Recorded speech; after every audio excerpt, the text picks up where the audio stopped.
skip it. See it or skip it. See it or skip it. Welcome, everybody, to a new See It or Skip It, where we're going to be talking about Five Nights at Freddy's, the sequel. Plus, we've got Oscar possible winners. Oh, yeah. It's that time of year. We've been watching everything. We're tired. We got raccoon eyes, but we're here and we're ready to talk about some stuff. But right off the top, there was some huge news in Hollywood. We normally don't delve into news, but this is too big to not discuss. Yeah. This Warner Brothers Netflix deal is officially in progress. There's a chance it might not go through. Apparently, contractually, if it doesn't, Warner Brothers is going to get $5 billion from Netflix for it not happening. But the cards are on the table. What's going to happen to movies? What's going to happen to theaters? And is Netflix the right purchase? Kent, what do you think? One thing is for certain, everything is about to change. Like, we've seen Netflix take over, right? It killed Blockbuster. I really blame Blockbuster for this, by the way. Mm-hmm. Right? They killed the movie industry at this point. They could have bought Netflix when they had the chance. Yeah, sure. And they didn't. But no, I think as far as as movie screenings, as movies in theaters for more than 2 weeks, almost gone. Mm-hmm. And I think other studios will try to compete with that and release movies on their streaming services just as quick. Yep. There's so many of these mega mergers. Like Paramount just did it with Skydance, yeah. And now we have this that it reportedly is around a $70 billion deal. Mm-hmm. Rebecca, do you see this having any silver linings for you as a consumer, looking at HBO Max, looking at everything that Warner Brothers have? Do you think Netflix is a good person to partner with? Gosh, I don't know. Personally, I'm actually really scared. Okay, what are you scared about? I don't like change. Same. But I don't know. I am such a big proponent of seeing things in the theater, and I think the movie theater deserves to thrive. And with Netflix and their whole business model, I just don't see that happening. And with everything that happens behind the scenes at Netflix, talks about we need to make movies that people can be on their phones during. We've seen examples of that. Yes. We've seen examples of it, and I don't want that.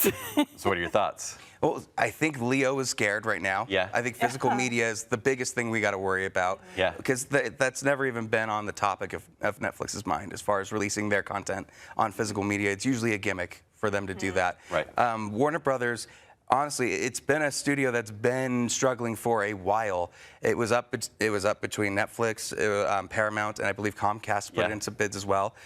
It's picking the lesser of evils more than anything, I think. Netflix does have the platform to be able to do what they're doing still and work with them. I'm worried about price increases for your monthly Absolutely. Netflix. I'm worried about creative projects going away because now it's just one studio overseeing everything.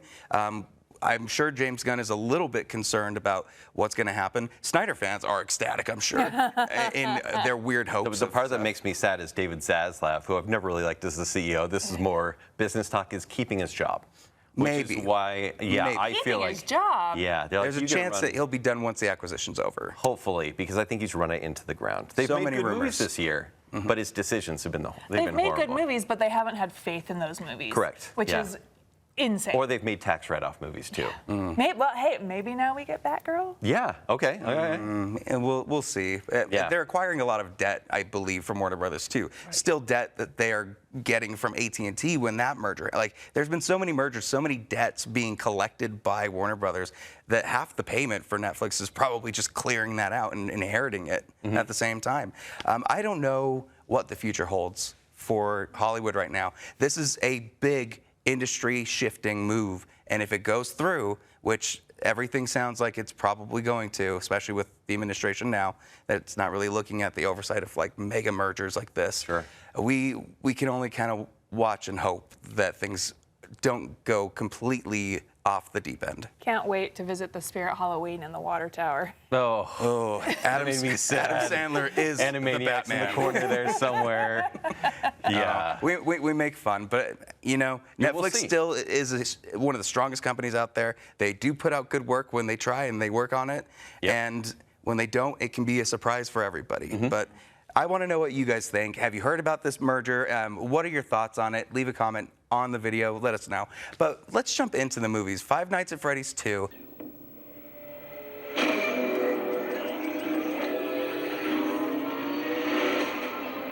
What do they want with my sister?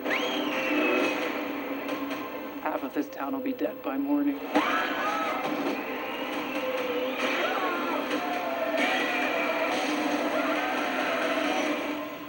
is the big one that I think all the kids are going to be running out to and seeing. It's PG-13. It's from Blumhouse. I actually interviewed the director for it when the first film came out. And one thing that I noticed after watching was like, man, this PG-13, not really showing a lot of the horror or the scares, just a lot of like setup and then cutaways. Yes.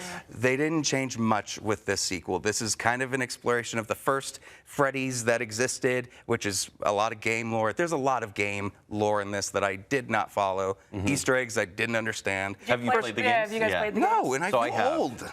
Oh, I guess you're younger. So I'm younger. Yeah, right. Yeah. I have younger kids who will play this game, and I'm like, I need to find out what's so fun about Kids this. love this game. And they love it. And they spend hours telling me about the lore, and I'm like, that's kind of fascinating. The lore is insane. There's It a is. whole book series. Yeah. To accompany the J.R.R. game. Tolkien has been working. Like, for real. To the point where the first movie is like, we're not going to follow that lore. We're going to make our own. This movie is overcorrect and be like, just kidding. We're going to try to wrap it around. What everybody wants. But the problem is, it meanders because it's trying to find its footing, and it never does. So the first movie released both in theaters and on Peacock, Yeah. I want to say. Did they do that again? No, right now it's only on streaming. I believe so. I mean, only in Yeah, in theaters. theaters, yeah. Whether or not the window's shortened for it, I'm not sure. I think that was more a reaction to still like the COVID day and date release, and Peacock really wanted to like. But make despite a being footing. released in theaters and on streaming at the same time, it had a huge, It did. like, monetary debut. Well, to me, a more compelling story. I think Josh Hutcherson's story was actually a lot stronger in the first one. In this, all of the main characters feel like they're sidelined while also being almost in every single scene. It doesn't make a ton of sense. No. But you gotta love the animatronics. I love what they great. did with all of the designs of Yeah. those things. But I can't watch a scary movie where they're not really delivering on the impacts. They're just setting them up and moving Yeah. on. And the ending. Did it end?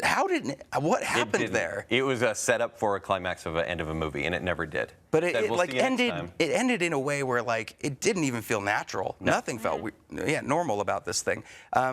For the fans, this is going to be a member berry. Honestly, Jamboree. fans are going to eat it up. They'll be disappointed because they probably expect perfection, but they're just going to be like, look at that. That's so fun. Because it is. Even my daughter was like, oh, yeah, that's from the third game. Oh, how cool is that? That said, it's a gee whiz file. That's pretty much what it is. Can I tell you the biggest wastes? Yeah. McKenna Grace. Yeah. Only really in it for like about 10, 15 minutes worth. Skeet Ulrich, where was he in this? Yeah. One scene. And our main guy just was not involved. I don't want to spoil who that is so that people don't know. But yeah, this could have been a reunion of a cool thing. Yes. Did not even attempt to do that. Oh, bummer. And the main character, the new characters that we were excited for, barely in it. Yeah, the script is bad, the acting is worse, and I think the direction is really just carbon copy. Nothing felt unique at all. It was like, we're making this movie because the first one made money. And I was like, no, give us something better. Yep. It both feels like it knows everything about the fan base, but also isn't really interested in building too much of it. They just, here it is. Here's what the story is for Money, it. please. And they're probably going to get some money for this. I definitely, it was really strange not understanding things. I felt like my mom watching a Marvel movie for the first time, where it's like, yeah, everyone else But at the is very excited. least, you should be scared. Yeah. Right? And there's one laugh in the entire movie. Oh, bummer. And that's So it. no scares, no laughs. Yeah. Just setups. Yeah, Oh, bummer. jump scare galore is Sure. the big thing. But I don't know. It's a skip it for me. Skip it unless you're a true fan. Yeah. True believers, you can go check it out. Enjoy that if you will. Well, it's much ado about nothing. Let's jump over to the new Shakespeare geez, adaptation, Louise. Hamlet. Is it true? You know everything about a person by touching them here. Not everything. He's got more inside of him than any man I've ever met. Who are you looking for? William Shakespeare.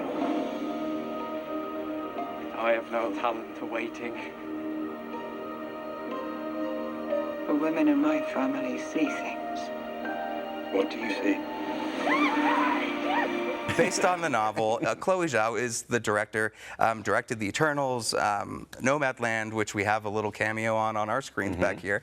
She's an incredible director, and this is an incredible film. Yeah. Rebecca, what do you think of this? Oh, yeah, I loved it. I've been really looking forward to it. I really love Chloe Zhao. I read an interview where she was talking about working on something like this versus The Eternals, whereas with The Eternals and any kind of Marvel property, really the world is your oyster because you have the volume, right? And you can kind of film anywhere and anytime. But working on something like Hamlet, you are really constrained with like your set pieces and your locations, and that makes it more personal, and that allows you to flourish creatively. And you can really feel that in Hamlet. It's very beautiful. It's very gorgeous to look at. The colors, the scenery, the staging, the setup, everything about it is beautiful. I will say, I think it suffers a little bit from overhype. No. Right, and we're like, we love it. The trailer that had the blurb that says the greatest Best movie of all time. That's crazy. It was really good. It was really Yeah. good. But I was expecting to cry a lot more. Okay. I've heard a lot of people leave the theater saying, yeah, our entire theater was sniffling, crying, and I get it. Yeah. Very emotional, very moving. It broke me. I'm not immune to feeling sad. I just expected to cry a lot more. Okay. Well, here's the thing. For audiences that have not known anything about Shakespeare and have not wanted to, this is actually a pretty good approach for them because these characters feel so real, I've never thought of Shakespeare as Paul Mescal, let alone think that like this is a person with flaws, with a deadbeat dad, positives. basically. Deadbeat dad. Yeah. And Jessie Buckley, that is the best actress performance of the year for me. I'm already calling it right now. If we're gonna eventually do an FYC episode where we make our predictions on air to like, put our money where our mouth is. Well, yeah. And I'm going to start right now. Jessie Buckley for Best Actress. Yeah. And what is the Jupe, the young actor? Jacoby. Yeah, Jacoby Jupe, who his older brother also is in this film. Incredible performance for a kid is insane. Yeah, he's not in it for very long, but he leaves a huge impact. Yeah, to the point where you're like, why is this called Hamlet, right? And then when you meet the kids finally, you're like, oh, okay. Where's this going to go? Even though you know the story, it goes in some beautiful directions. It takes its time, though. It does take its time. That is the one thing I wish from this movie, is I wish I had more time to invest in their relationships. Yeah, okay. Because it feels like it just progresses from one scene to another, and you were just kind of expected to believe their relationship has deepened. I would have loved to have spent more time doing that. Yeah. Something else I did really love, they don't beat you over the head with the fact that, hey, Shakespeare, you know Shakespeare? I loved that. Yeah. Where they're like, does he It's write just a plays? family. I don't think they say his name once until you get to the To play the at the end, end, yeah. right? And I was like, okay, I'm into this. This honestly could be any family. Right. Yeah. Which makes it so much more powerful and relatable because it's like you put these people on a pedestal, one of the greatest screenwriters of all time and all that, and it's like, Screenwriters. it's just playwriters. What would it be? I Playwright. mean, now. They had screens. Yeah, back indeed. then. I'm sure. With puppetry and marionettes and stuff. I think this is one that everyone is going to enjoy. And even if you're not a fan of Shakespeare, go give it a shot. Eat your vegetables. You might come out It is pretty a happy. good. Yeah. It is a good family drama. It's a story about grief and the grace that can happen with grief too. And that was so strong, especially in the ending. This is definitely a see it for me. Oh yeah, see it for sure. Yeah, see it. One of the best of the year. Best of the year, and there's going to be more coming because we have so many things we have to watch. Marty Supreme is coming up soon, and I cannot wait to discuss that. Can't wait for you to see. I need to see it. Oh, Yeah. it's so good. Okay. Oh, speaking of hype, take it easy. We'll get there. Timmy, we're getting you your Oscar. Well, let's talk about this Netflix film that we kind of skirted past last week. Sure. Jay Kelly. Jay Kelly, so handsome. Look at you. You're the American dream. The last of the old movie stars. I'm down here. You're up there, you're down here, you're in here. We did this together. See you, Dad. I'm leaving on Saturday for Paris. This is your last summer. It'll be so lonely here without you. No, it won't. You're never alone. Really? I think I'm always alone. Thanks a lot. Go ahead. Yeah, so Jay Kelly is. Yeah, can you two men try to pitch me? I No, haven't do you seen I'm not ready. I don't want Do you to. want me to sell it to you? If you could. I can't. I don't care enough. If you love Noah Baumbach and his like deliberate style, then maybe you'll like it because this is George Clooney kind of just quietly wisecracking the entire movie and thinking about and reflecting on like his past, and he views his flashbacks in person. And there's some like interesting style to that. And then he tries to make his relationships in the current day good. It just takes so long to get there. And then at the end feels like, I know this is just George Clooney. We're meant to just celebrate George Clooney in this movie. And so it takes away the sincerity. This is one of those movies. I didn't sell it, I know, but no. Here's my try. I'm going to try to sell it. Ready? Okay, I'm ready. Okay, so this is one of those movies where every year these come out. Remember Hollywood and its glory days? Yeah. If you do have a bit of nostalgia for it and you love looking back at those times, this is interesting to look at an actor going through his glory days and looking at the fact that he's going to be retiring soon, you know? And what happened with his relationships with his family? What were the sacrifices that he just completely hurt other people for doing his own thing? Yeah. Adam Sandler, I think, is the best part of the movie. Yeah. Supporting actor, he's probably going to get nominated for it. You think? If there's any heard- nomination buzz for this, it's probably going to be coming from that. But everything else, it didn't really connect with me the way that any of the other Hollywood type films like this had. Yes, especially the ending, where it felt really insincere with there's a montage of movie clips. And it's, can I spoil it? Well, No, I won't spoil it, but it's so meta. You're and there's a literal fourth wall breaking point where I was like, okay. Rebecca, what is the main crux of why you're like, I'm not sold on? Is it George Clooney as the lead? Is it throwback to old Hollywood? Or is it just an uninteresting premise? I really like George Clooney, really like Adam Sandler. I do like Noah Baumbach. The way the movie has been pitched to me is old wealthy white guy retiring, and we're supposed to He's feel a little bad, sad. and we're supposed to feel bad for him. That doesn't really sell it for me. Yeah, accurate. I like all the pieces, but the way I have heard it be pitched to me doesn't make it sound very appealing. They're beautiful Italian settings. Okay, If so they're it's just real. at George Clooney's house. Actually, yes, good call. Oh man. Well, I do like that in the press ring he has started to embrace being Batman again, so that's fun. Yeah. I'm glad that he's making a joke about it, but still, I enjoy that. Yeah. Not for me, Kent. I'm sorry. I know. Was this for you? No. Oh. Well, Yeah. why are we talking about it? Just cuz. Kent's been dying to talk Oh about my it. gosh. I'm dying to give it a meh. Yeah. And skip it, moving on. But definitely, if you guys are interested in that particular subgenre of drama, going back to those period films, this might work for you. Yeah. It just wasn't a sell for us. It might just be because there's so many other big things that we're watching, it's falling in the crack already. Well, I mean, in a year where the studio came out, right, and you see the hijinks that happens, maybe or maybe not, this feels a little dry compared. Yeah. Yep. Well, maybe next year there'll be a new Noah Baumbach that everybody can jump into and love. I think he's a great writer. Yeah, Is he working with Greta Gerwig on the Narnia movie? it's a good question. And I mean, aren't they married or They're together. Yes. Okay. So he might, look over some stuff, or she might she could have looked over his stuff a little bit and helped with that. We could have, yeah. Let's move on. Okay. I love talking about that movie, though. You guys talk about Jake Kelly for 10 more minutes? Well, if you can notice on our set here, it is Christmas holiday season and holiday movies are coming out. There's one that's on streaming right now on Prime Video, Oh, What Fun. And this is starring Michelle Pfeiffer, my favorite Catwoman. Babe, she's such a babe. Yeah. with a southern drawl in this. She decides that she is done being the matriarch during the holidays and having all of the disrespect given to her while all she's trying to do is do good things. And the one thing that this person has wanted to hear over everything else is, do you need help with what you're doing?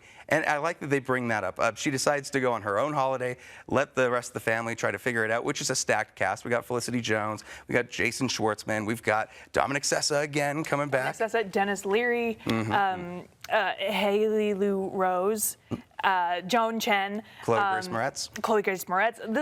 Huge cat. Ava Longoria shows But up. this doesn't feel like a paycheck movie, and I think it's because Christmas films get a pass. Do you agree with me? Oh, yeah, I mean, they do. They're cheesy, but they do. It does feel like everybody is there just to have fun. Is And this I'm the having fun Hallmark with vibe, or is this something a little deeper? It's Hallmark Like a character elevated. family piece. It's Okay. here because while it does have that premise of Michelle Pfeiffer, her character gets fed up of the typical thing that I think women experience during the holidays, moms especially, of like they take on all the pressures and reap none of the rewards of the holiday.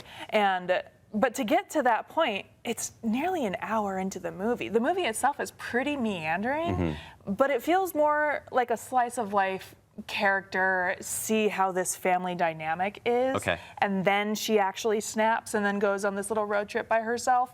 But I was never bored. I really enjoyed watching all of their like family dynamics, all their interactions, and at one point I was like, when does the plot show up? But like.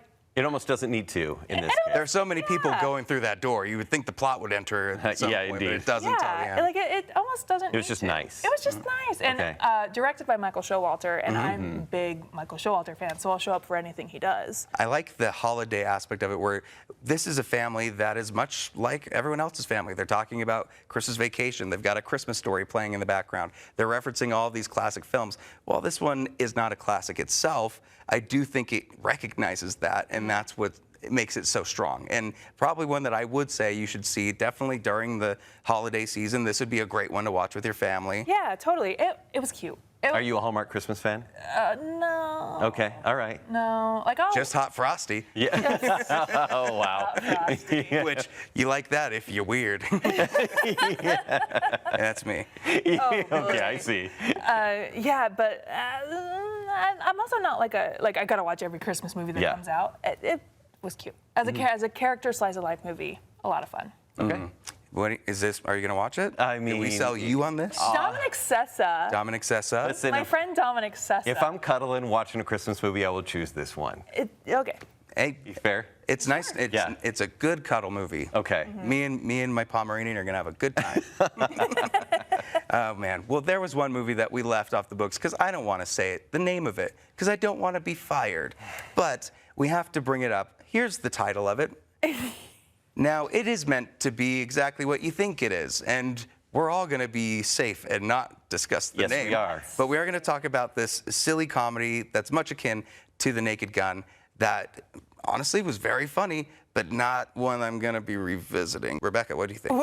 I don't know if I went to you first last time. Yeah, no, it's good. I know you like this movie a lot. I did. It is very British. Yeah. You have to like British humor. Downton Abbey, too. You really got to like Downton Abbey. I've never seen a thing of Downton Abbey in my whole life. Okay.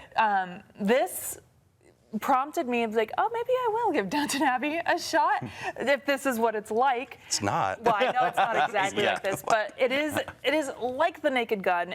The joke per minute ratio is insane. Like where you have to be paying attention to the screen. You do have to be paying attention because there's written gags, there's audio pratfalls, all that kind of stuff. Like you have to be paying attention, and it is hour 43 minutes, I believe. Little bit long. Like the gimmick can only go for so long, right? But it was still a lot of fun. Thomasin McKenzie, I did not believe her as a comedic actress, but I thought she did great in this. The cast overall I thought was very fun because they're all embracing it and leaning into it. My husband, dying. He loved every second of it. Yeah, but he's also a big Jimmy Carr fan, and Jimmy Carr wrote and directed, I think, The Jimmy Carr humor and the puns in this really work. And this is very much a dad pun movie. I'm surprised you liked it so much, because I thought I was giving, these types of jokes to you all the time on the show. I don't like it when you do it. I like it when the paid professionals do it. Oh, okay. You conditioned her. Give him some credit. Yes, I did. Yes, I did.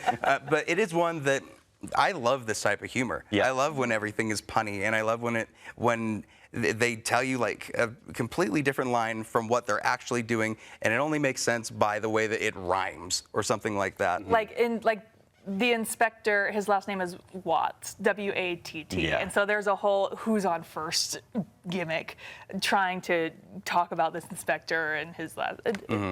You have to like that. It tickled your funny bone. You have to like that type of humor. And I got to give a shout out to Damian Lewis. This is an actor that I personally loved from his canceled show Life that came out way long ago. It's great to see him on the big screen, and it's fun to see him doing something so silly with this. Like I'm glad he's got a funny bone in him. Hopefully we get to see more going forward. Standout was Thomasin McKenzie then? I think so, and also what a great year for comedies in theaters, which I don't want to lose with this whole Netflix Warner Brothers thing, because Naked Gun earlier this year in theaters, and now this movie in theaters as well. We just don't get this type of movie in theaters anymore, and so honestly, begging you to go out and see this in the theater. I love it for that reason. However, I didn't love the movie. I laughed 6 times really hard, but that's it. Whoa. Because I was essentially watching going, oh, this is just an episode, not like Downton Abbey, but it's an episode of British TV with jokes written later. They didn't feel as genuine to me. And I mean, I like British comedy, but it kind of lost it along the way. And maybe it's because it felt a little long. But I kind of was a little disappointed. I can see what you mean, and maybe the best way I can think of it for me personally is The Naked Gun felt like a story of itself. Yes. If anything, it was trying to bring back what Leslie Nielsen did with the beginning. This feels more like an SNL sketch that maybe went a little too long. Sure. It's great, like it's a really well-written SNL sketch, but after a while you're like, all right, let's wrap this It's like, up. oh, there's a murder mystery now? Okay. Well, overall, this is a see it. Yeah, honestly, begging, because I want more people to go see comedies in theaters. Okay, in that way, yes, absolutely. Support it, but definitely watch it on streaming. Yep. And it's one you could probably watch with your family. Even your very fun family. Yeah. I guess I grew up with a family that took me to Austin Powers when I was way too young. Right. So My parents took me to There's Something About Mary when I was a child. Okay. there's something about Watch it with comedies family. that parents kind of am like, okay, let's see. And then they traumatize them and bring them back out. And, Indeed. Comedies and horrors, both of those. Is that true? Yeah. Okay. Absolutely. Well, make sure you check that out in theaters. Let's move on to Stranger Things Volume 1 came out for Season 5. Everyone's seen it already. Yeah, right? we didn't get a chance to really break it down. Whoa. I stopped watching after season 1. What? Okay, this is going to take 5 minutes. Cut to black. Why did you stop? Because that personality trait thing I have, where if something I get gets it. stupid popular, I lose all interest. Well, to the point now we're in season 5, and we've been And it's waiting been 3 20 years, 20 years yeah. exactly, and it's a TV event. And by TV, I mean Netflix. It's something that, like, I think it was, really dedicated viewing at this point. 4 episodes. We've got 3 more at Christmas and 1 big one in the movie theater. And I think Netflix on New Year's Day, they want people to pay attention. No, they want people to pay. There's a reason that they've Pay, split this period. up with Volume 1, Volume 2, and then the other one being on New Year's. That's 3 months worth of Netflix. that feels manipulative of my wallet, and I don't like it. It surprises me because Netflix was such a big proponent of password sharing back in the day. Yeah. When I worked for them, I remember that was Love a big is sharing selling. a password. Or even just like, you can only do it for a month. Watch your favorite show. Then you do whatever you want. Come back for the next season. Now they're like, we shouldn't do that anymore. We're going to buy a big studio, so we might as well get as much as we can. I don't like that approach. I think it makes these seasons feel way too long, and you forget stuff. Like Wednesday was a perfect example where once that second half kicked in, I think it lost all momentum, and it didn't trend the way that I think they were really hoping for. What do you think of the finale of this, though? Did it set it up right for Christmas when Volume 2 comes out? Finally, yes. It took 4 episodes, but by that 4th episode, it's cool. And you won't care because you're a little behind. But it gets to a point where you're like, that is it. That is exactly what I wanted to see. Very cool. Like, it kept me on my seat. That said, the acting in this is not great. Like, the kid actors have got much worse over time. And they're main stars. Yeah. The visual effects, I'm a little surprised with, aren't looking as crisp as I was hoping. Sure. From what we heard, there's like a $400 million budget attached to all of this. 400 million. So definitely, I need to see it on the screen, or it just went to somewhere else. Who knows? The villain in this has a whole complete makeover that I think takes away the Freddy Krueger-ness of how evil he looked to now just generic Do we animated sympathize villain. with him now? No, not yet. Not yet. Yeah. But I do think this is worth checking out, especially if you just want to see how this ends. We've been waiting for so long. Yeah. We might as well see it through. 84 years, yeah. But rough start. We'll see what happens with Volume 2. Right. Yep. Well, that about does it for this episode. Thank you, everybody, for checking in and watching with us. Make sure that you scan the QR code here so that you can go to all of the other Cedar Skip It stuff, our interviews, our other reviews, so many things coming down the pipeline. And I want to thank both of you guys for coming on. Kent, where can the people find you? You can find me at ShowtimeShowdown.com for my reviews or the Baconsale podcast. Rebecca? You can find me every week at the Geekshow podcast. So cool. Thank you again so much for watching. Here's a sneak peek of what we're going to be talking about next week.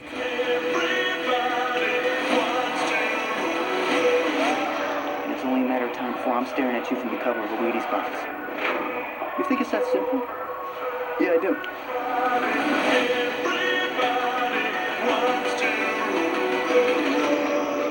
Where's my plan?